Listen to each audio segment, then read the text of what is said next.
ত্রিভুবনের প্রিয় মুহাম্মদ এলো রে দুনিয়ায় রে সাগর আকাশ বাতাস দেখবি যদি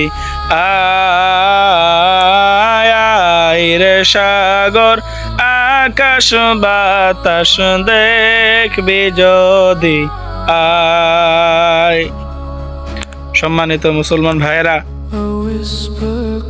এই এমন অন্ধকারের সময় আল্লাহ পাক রব্বুল আলামিন আমার আপনার প্রিয় নবী হযরত মুহাম্মদ সাল্লাল্লাহু আলাইহি ওয়াসাল্লামকে দুনিয়াতে পাঠাইছিলেন।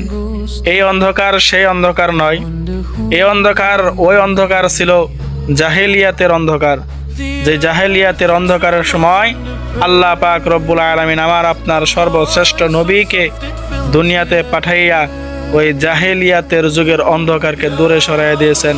চলুন আমরা সকলেই, এখনো সময় আছে, ওই নবীর সুন্নত অনুযায়ী, নবীর আদর্শ অনুযায়ী জীবন গড়ার চেষ্টা করি ইনশাআল্লাহ।